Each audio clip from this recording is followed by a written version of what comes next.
Hey everyone, it's Michelle with Russ Motorcycle Attorneys, and today we are sitting down with Kate Loftus, who is the founder of Ride to the Warehouse, which celebrates women in the motorcycle industry, art, photography, and just motorcycles in general. And they also support charity events. And Kate has also won several awards for her custom bike build, which is a Frida-themed chopper. So Kate, thank you so much for sitting down and just hanging out with us for a bit. Can you tell us a little bit about Ride to the Warehouse? Yeah, of course. First of all, thanks for having me. Russ Brown's always down to help out, and I love Russ Brown. But so your question was, how did it start? Yeah, just tell us anything about Ride to the Yeah, Warehouse. right. Started 8 years ago. Mhm. I started it because I didn't know a lot of people riding, and I was riding for a couple years at that moment. And so I love art. I'm an artist, and I love motorcycles. So I thought, let me do an event. I've done events before. I was a salon owner for a long time, and we used to have art events. So that's how I started. I just contacted photographers that I knew, and I asked if they wanted to be part of something. I went down to a gallery down in Barrio Logan, and I said, "Hi, my name's Katie, and I want to do a show. How much does it cost?" Basically, no money, and I just had a vision. And my first show, I had over 500 people come. I had girls ride down from San Francisco, and I was just kind of blown away. I'm like, wow, what's going on? So, fast forward to now, it's been 8 years, and I don't do it every year. I do it when it inspires me, like every 2 to 3 years. I don't want to oversaturate and do the show every single year because it is a lot of work. I'm not a photographer. I was actually inspired by Lana Kila, if you know who Lana is, Women's Moto Exhibit. She inspired me to do the show because I saw what she was doing. I thought that is so cool. But I'm not a photographer, so let me find photographers, and we're going to do kind of that, kind of thing. And the really cool part about that little story about Lana is she's actually shooting for my show this time. So it's kind of cool. 8 years, from 8 years starting to where it is now, she's working with me. So and Awesome. she asked me, like, what, she asked me, like, what do you want? You know what? And like, I kind of laughed. I'm like, what do I want? I go, I was so inspired by you. Like, you just do you. Trust me. Like, it's cool. So I don't know. That's kind of an overview. So it's art, it's photography, and I'm a breast cancer survivor. So it's also a charity for a charity called Keep a Breast, which helped me. And I had cancer a long time ago, 22 years ago to be exact. And Shani Joe's the founder. She helped me. So I helped raise money for her. And like you said, it is for different health charities. I've had cervical cancer also. So female, Wow. charities. Right. Yeah. So Well, that's that's kind of amazing. I love that. I'm always a big advocate of that, of course. I'm also a female writer as well. So I love that. I love and appreciate that you do all that. And I'm so glad that you're here today. And after, you're such a trooper for battling two types of cancer. That's insane. Oh So, no, I didn't have two types. I had breast cancer, but the oh, cervical cancer. I rode with one of the girls, so I'm always looking for charity. I My see. first one was, so let me get the rundown real quick. So it's confusing, and I apologize. My first was MotoFam. If you know who MotoFam, I don't think that she does it anymore, but it was to help fallen riders. That Okay. was my charity. And then the second charity, I was like, let me do something that's close to my heart. So I decided to do breast cancer. And then one of the girls we were riding with, the third show, had cervical cancer. And I said, what can we do for you? It was one of the girls I ride with. And she said, raise awareness. So we did. Okay. Really And cool. and now I'm just kind of sticking with the breast cancer just because, well, it's close to my heart, like I said. But also there's quite a few women that are battling it that I ride with, and they're actually in the show. Right. So, whatever I can do to give back, all the proceeds go directly to Keep a Breast. I'm not a 501c myself. I just believe in helping community. That's amazing. Yeah, I've got a few friends who were battling breast cancer as well, and they also ride motorcycles. So I'm gonna have to tell them about this charity, Yeah, this ride. absolutely. Okay, so and what inspired you to like to do your Frida-themed motorcycle? Well, that'll look back to breast cancer. So when I had breast cancer in 2000, I think it was 2002, the Freedom movie had come out with Selma Hayek, and I was a painter. I am a painter, and she inspired me to paint while I was ill. So I painted 13 paintings when I was battling cancer, And I did a couple shows to raise money for, at the time, Susan G. Komen. I donated all my money to them. So that's, I always call her my spirit animal. So she, to me, is she's an icon to a lot of people. And I think that's why the Frida chopper is so popular. My spirit animal, on the back of my chopper on the fender says, "Feet, why do I need thee when I have wings to fly?" So for me, the chopper is me riding out of cancer, really. Like that whole battle, it was a long time ago, but it's something I've carried with me and I always will. The battle, but Frida Kahlo, I don't know, it just spoke to me, everything about her. She was a female, way ahead of her time, an artist, and she lived by her own, self-approved life. She did her thing, kind of how I do. So that's kind of how I decided to build a bike. So during COVID, my husband's built lots of bikes, and I'm like, I want to build a bike. So we got a Sportster, 2019. No, I'm sorry. 1999 Sporty, brand new, it hardly been ridden. It was one of my clients. I'm a hairdresser, and my husband bought it for me for my birthday in perfect condition, and I wanted to chop it. So during COVID, he and I, he was my mentor, and I built that chopper. And he's a very patient, good man, because it's really hard, as I've never built a chopper before. And anyway, it turned out to be a Frida chopper. I had Chicken and the Biscuit, if you know who she is. She painted the tank. And then I had my friend Manny Cisneros paint the fender, and it says the words, "Why do I need thee when I have wings to fly?" And, Nicole, Chicken and the Biscuit, just knocked it out of the park. I mean, she got my vision, and she's pretty cool. The chopper is really neat, and she's won lots of shows, which is always kind of funny because it's kind of like, I was saying this the other day at Born Free. It's like when you have a dog, and everybody likes your dog, and they're like, "Your dog's so cute, your dog's so cool." They don't need that knowledge though. Right. And my chopper like that. People are like, "Oh my God, the Frida chopper, the Frida chopper." And then I'm like, people are always like, "Is that your bike?" And I'm like, and I have an outfit like that, I do the whole thing. Go big, go home, I always say. But I like to celebrate life, and that's part of the cancer taught me. And that's what the Frida chopper is for me. It's a celebration of my life.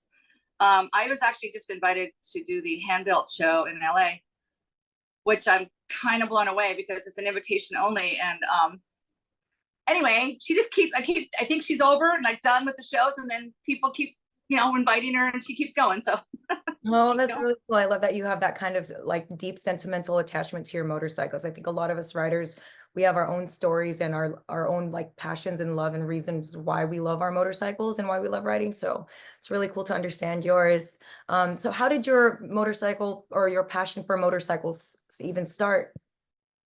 But from a young child, I was always on the back, that was always fun. I got divorced. I was going through a divorce when I started riding, and I only lived 2 miles away from my husband at that time while we were divorcing. And people like, "You got to move out of state. You got to go somewhere else. You got to like reinvent yourself." And I'm like, "No, I just need to change the way I live. And I'm going to start riding a motorcycle." So I was on the back of my friend's motorcycle one night, and I decided, you know what, I'm tired of waiting for a man to pick me up. I need to ride my own. And literally, like, I was an epiphany, and the sun was, setting, and I was like a magical moment. And I yelled in his ear because his bike was very loud. I'm like, "I want to ride a motorcycle."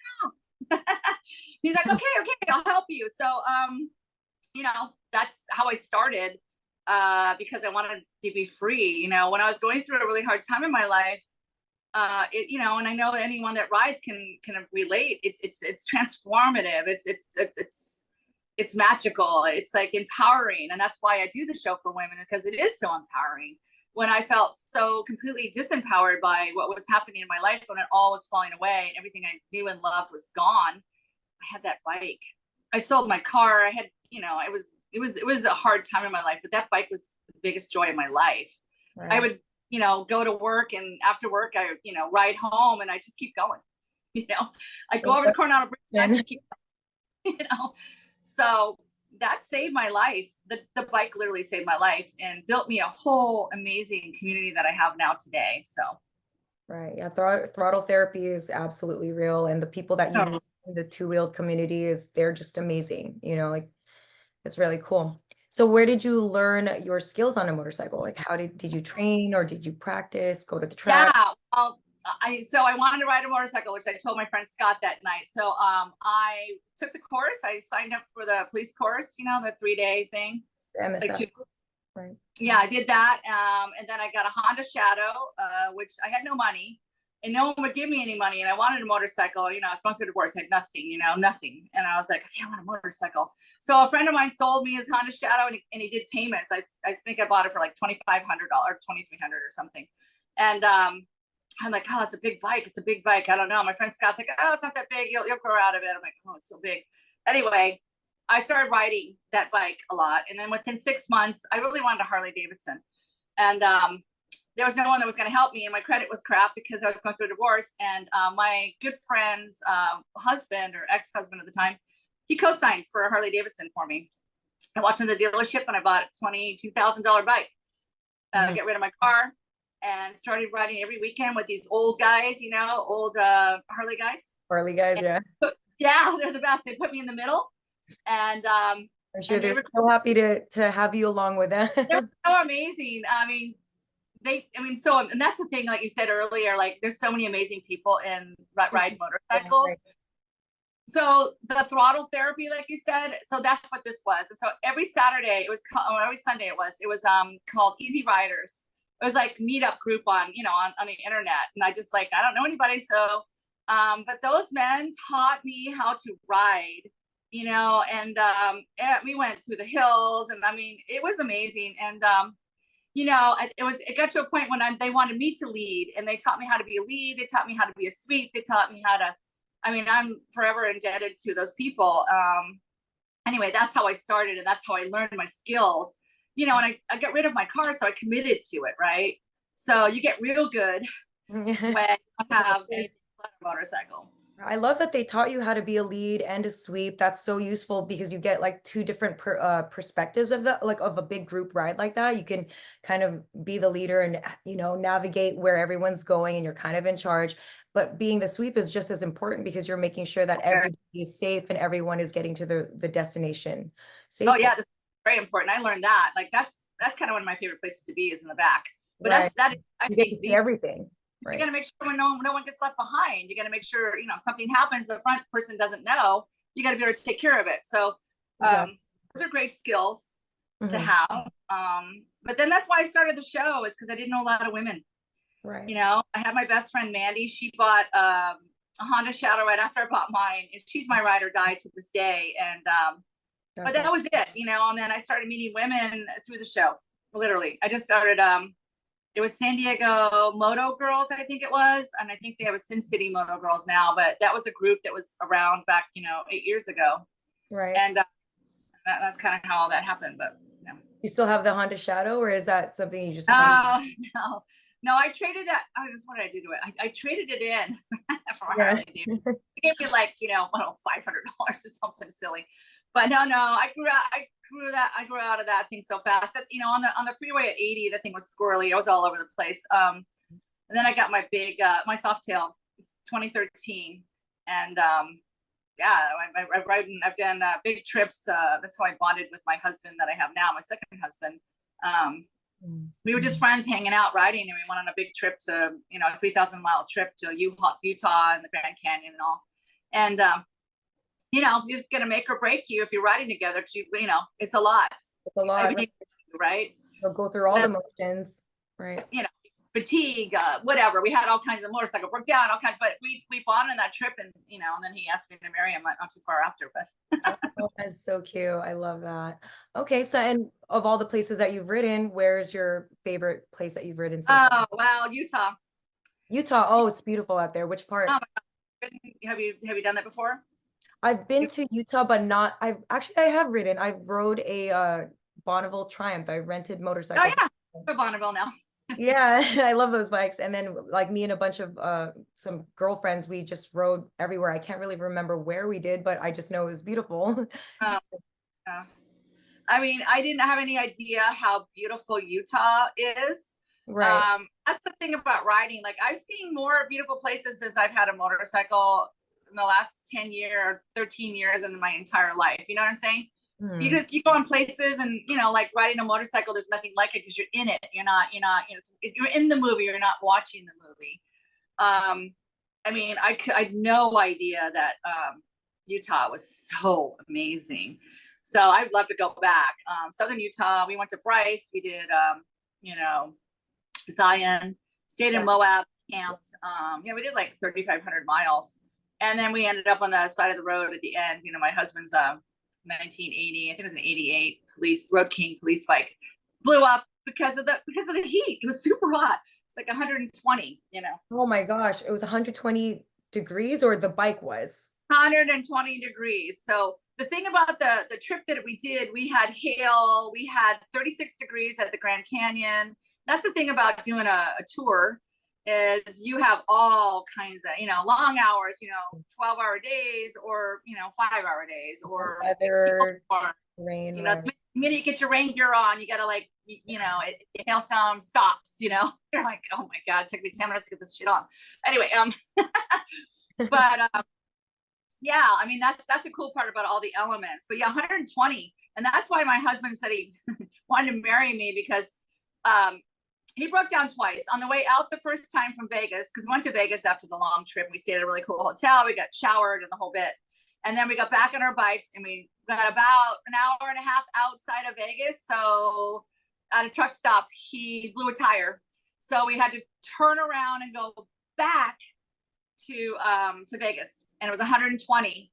And he got in the tow truck in the air conditioning. And I would get back on my bike and I rode back into Vegas. And he's like, he said, I looked in the rearview mirror and you're out there. And he goes, oh, she's a keeper. She's a ride or die for sure. I went back and no complaining. That's but right. Yeah, anyway, that's a silly story, but it's cute. Oh, it's a great story. It's a great story. So, okay, and where would be like your bucket list place to ride motorcycles? And that's a really big, that's a big question. There's so places I want to go. I would like to go to Europe, actually. We discussed this recently. I'd like to, I don't know, maybe the British Isles. We have a friend from England. There's another friend is going to do Himalayas.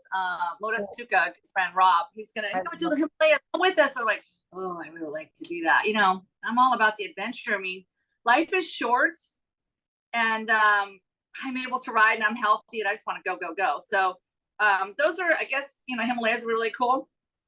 That's a really big question. I 100% recommend the Himalayan tour. I did that actually in like 2018, 12 days of riding and camping, and in the most epic ride I've ever been on. You'll probably more likely than not, like I rode on a Himalayan Royal Enfield, ironically enough, and that thing is a tank. You, like you said, with your other trip in Utah, we experienced every single like weather condition, like blazing hot, snow, hail, rain, like we crossed rivers. You ride through every type of terrain. You come out a much better rider. It's like you build these amazing experiences, meet really cool people that can also ride with you, that went along the journey, and it's amazing overall. But that's so cool. You've done it. Yeah. Yeah. We're at Born Free, and he's like, you got to go with me. And I'm like, oh, I really want to. You should do it. You're not going to regret it. My husband's like, oh, I don't know. I go, come on, life is short. Let's just do it. Yeah, he's right. Like it's so true. And there's no better way to explore than being on two, because you get to experience all the senses too, right? Like it's very liberating. Like we could smell the air. It's so much crisp. We could see everything better, and it's just amazing. But that's really cool. That's okay. Yeah. So okay, I'm just have to push my husband to do it. That's all. You know, I jump off the cliff, and he's like, oh, wait a second. I'm like, oh no, let's go. I survived cancer. There's really nothing else that I'm not afraid of anything. So. Right. Yeah. Except for elevators. Elevators, that's a whole different story. You're like, I could ride this like crazy death machine, or what people like to call death machine. But elevators, that's a different story. They can be very dangerous. It's comical. It's comical, but it's true. Oh, well, have you ever been in a motorcycle accident? No, no. I mean, not. So you mentioned the Bonneville. So I've ridden Harleys for, I don't know, 8 years, almost 10 years. well, no, the whole time. So 13 years I've been riding Harleys, and my husband had a Bonneville T100, and he gave it to me. So he's like, hey, you know, because we belong to the Triumph Club also. Well, he belonged to the Triumph Club, and he wanted me to be in it too. So he gave me his bike, and he bought a new one. And on the way out of the driveway, I went down and I twisted my foot and broke it in 3 places. Yeah. It's always like just kind of replace and stuff. I was out for a while. In fact, I was at 3 years ago, I was at Born Free with a knee scooter, you know. I was like, yeah. But anyway, but that's it. I've never been in a no, never been in a wreck. Minor accident. Well, what did you learn from that accident? From just Oh, I don't know what I learned from it. I was like, wow, this motorcycle's dangerous is what I learned. motorcycles are dangerous. That's I mean, I never thought of it, honestly. I never thought, and I was never afraid. And then so it took me a while. So I broke that foot, and it took me about almost 5 months to heal. And then when I got that bike, I was freaking terrified. And I'm not a terrified rider. And it took me probably at least a few months to actually feel like now I'm totally back to normal. But it took me a while. My heart would race, and I'd be worried about my foot, you know, not about the other foot, but the one I broke was like this freak out thing. And so yeah, I learned, yeah, they're dangerous. I mean, I think that's a very natural reaction following like something like that, like an injury like that. You know, it's you kind of have to just get back into the groove, but you know, once a rider, always a rider, regardless. Yeah, I mean, yes. Melissa said if you don't get back on, you'll never do it, and then you'll stop riding. And well, I can't imagine that. So I want to ride until I'm in my 90s. So I got some time. Yeah. Cool. So who would you say is like your motorcycle inspiration out there? That's a good one. God, there's so many inspirations. This is the thing about the show. You know, I guess for famous inspirations or whatever, I get inspired by the people around me. The women that are in the show in fact, I'll just speak about some of the people that I've met recently. Because every time I do a show, the cool part is I make new friends. And this girl is really young. And she goes by Steel Honey on Instagram, and her name is Kat. And I just, you know, I cold call. So I just like, you know, on Instagram, hey, you want to be my show, blah, blah, blah, blah. That's how I do. And she's like, yeah, here's my phone number. And she's one of those people like, here's my phone number. I called her, we talked.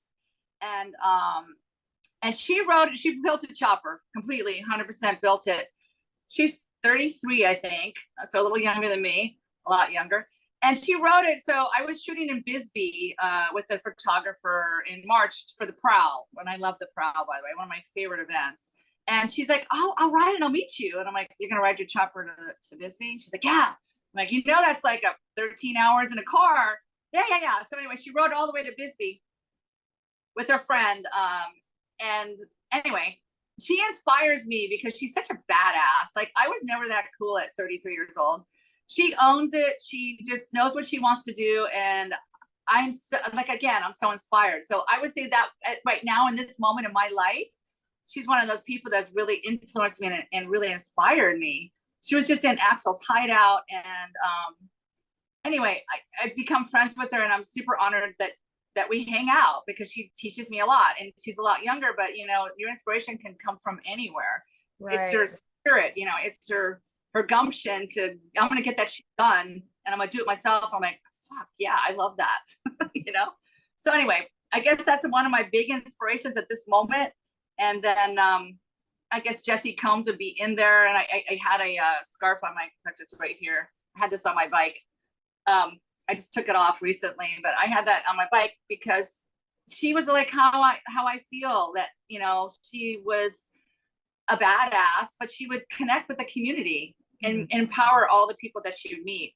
And that's something I practice to become, to be. So. Me as well. I love that. So I completely support that.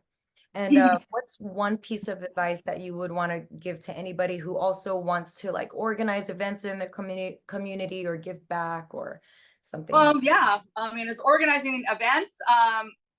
Yeah, so this is what I always say to myself. So I've done it for 8 years, and it's grown, and like I said, it's gotten really big, and I have to get out of my own way. So I have to get out of my ego, and I have to remember my purpose. I remember my purpose and why I'm here. My purpose is to inspire and to uplift and to have a good fucking time with the community. That is my purpose. And so I would say to anyone that wants to do an event, I don't do it for the money. I do it for the community. I do it 100% to give back to the community. And whenever I get stuck in my head and I think, oh God, I got to make this amount and double, I just need to let it go because it isn't about me. I guess that would be my biggest thing to say to someone. Do it for the passion. Passion, Do right? it for the passion. And then everything else will follow. So that's my advice. Absolutely. So that's awesome. Well, thank you so much for taking the time out of your day to sit down and kind of just talk with us about everything that you do. It sounds like you do a lot for the motorcycle community and for the females and are repping for the females in the motorcycle community. So again, I love and appreciate that. So thank you again. Thank you. Thank you for taking your time out, and thank Russ Brown for always supporting me because it means a lot to me. No, they're amazing people. They're great. Really, one on the team. Katie from Russ Brown, I freaking love her. But the whole team, even the Born Free team, like, you know, they always help me get a tech ticket if I need it, and they're just so supportive and cool. It's they're such a big part of the community. I'm super grateful to be part of it. Honored. So. All right. Well, hopefully we can, you know, at some point we can ride together. And that'd be great. in the meantime, be safe. All right. You too, honey.